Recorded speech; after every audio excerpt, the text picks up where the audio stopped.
Ladies and gentlemen, boys and girls, Pokemon fans of the world, and friends and family of our community, how are you guys all doing today? So, I want to present you guys with another out-of-character video, and we're more or less going to be doing a discussion video on Pokemon Go and the usage of maps. Now, I want to apologize first off for my appearance. I know my hair kind of looks a little bit messy and all that stuff. I did just get back from the gym, and well, yeah, I think the rest is history, guys. So, with that being said, let's waste no more time and let's get underway with the discussion. Now, actually, before we go any further here with the video, I want to fully acknowledge the fact that the use of maps are, in fact, against the rules, because it also involves the likes of botting as well, which is also against the rules. So you could say that's kind of like a 2-for-1 kind of deal. So I just want to make that very, very clear that I am very much aware that it is against the rules. However, we're here to talk about the maps in general, how they're against the rules, and also how they provide good for the Pokemon Go players.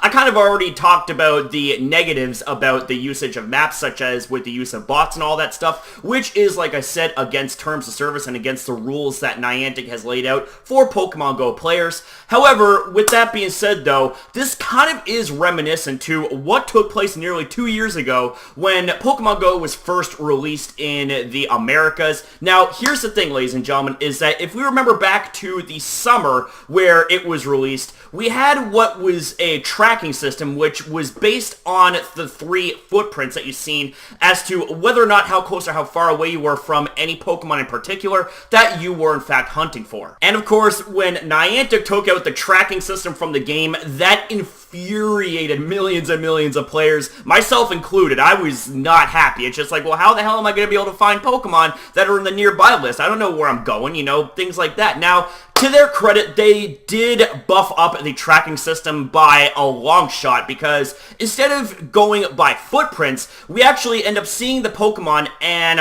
right before them, we actually end up seeing the stop as to where it is that they are located at. So to their credit, they actually end up patching up the tracking system. However, in a situation like this, you know, we're not just talking about the usage of maps when it comes to hunting down certain Pokemon. We're actually talking about the usage of maps when it comes to coordinating around raids. Now, admittedly, I myself have actually utilized maps, whether it was to hunt down certain Pokemon that I would have notifications for, or I would keep tabs on where the raids were taking place and if it was nearby my area or not.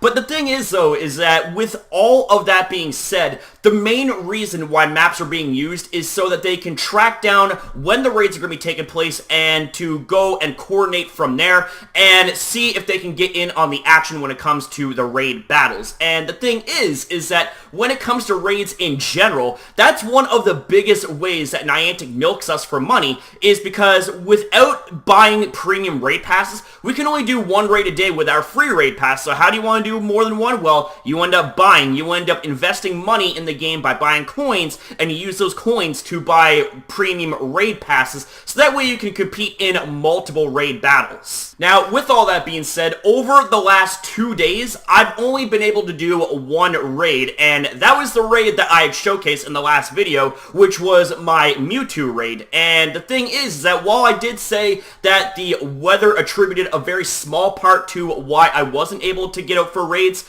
the lack of maps and lack of notifications, that right there played an even bigger part. And I'm not the only one that was affected by this. And here's the thing, is that this is going to be affecting a lot of players. And the thing is that Niantic with Pokemon Go, that's their cash cow. But see, in order for the cash to produce milk, that being us, you know, they have to throw us a bone here. They have to be able to meet with us halfway. So here's what I propose. Have an official map, you know?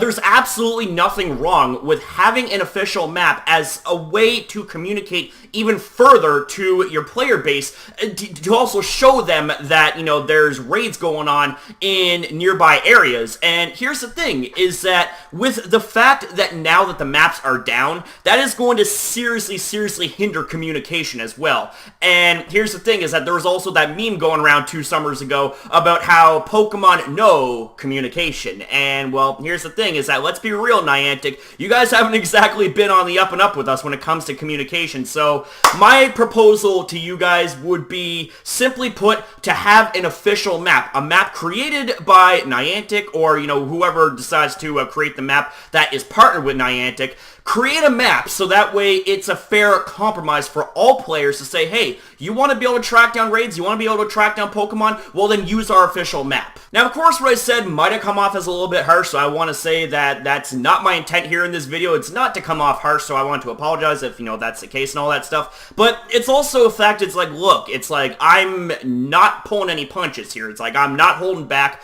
but I'm also not going on a screaming tirade, unlike, you know, if I'm playing my character, which, by the way, you know, disclaimer, that's all for fun. This right here is very serious. Now, here's the thing, is that with there now being maps not working anymore, this, like I said, is going to seriously hinder the raid battles for the players. And not only that, ladies and gentlemen, not only that, but because of the fact that the maps are down, this is going to seriously hurt rural players. And the thing is, also, is that, you know, while Pokemon Go and raids and all that stuff is meant for, you know, the big city players and all that stuff, again, it's like now this is going to be causing more problems for rural players than you'd be causing for players that live in big cities. So, with that being said, I really don't think I need to say any more here in this video. So, with all that being said, guys, I want to say thank you guys for watching. I apologize that this video was rather short, but I always say short and sweet is always good and all that stuff.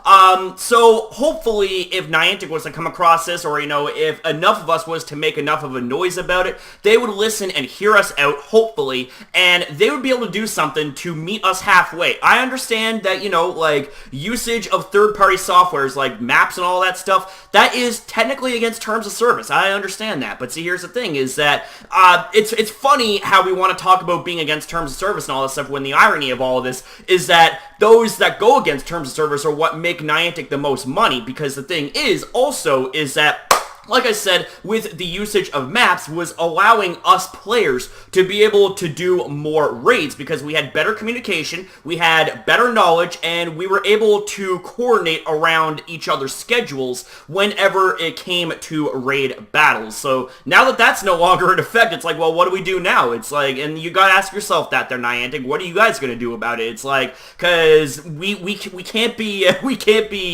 going on like this, especially given the fact that Lugia is out for a limited time only, that being shiny Lugia at that, and I want to see my friends get shiny Lugia, you know, but the thing is that in order for that to happen, there has to be raids to take place, and if raids are not being done, well, then I think you guys get the idea. So with that, Niantic, please do something about this, and please have some sort of way of communication that's going to make it easier for your player base that play Pokemon Go, and still keep it relevant to this day, despite the amount of players that have quit over the last 2 years. So, with that said, guys, that's going to wrap it up. Thank you for watching, and also please share this video as well, and I'll see you guys in the next video. Don't forget, subscribe, support, stay positive, keep it 100. I'll see you guys next time, and like I said, you know, share this video around, and every single like and every single comment really will help, so please like this video, share it, comment your thoughts, all that good stuff. I'll see you in a bit.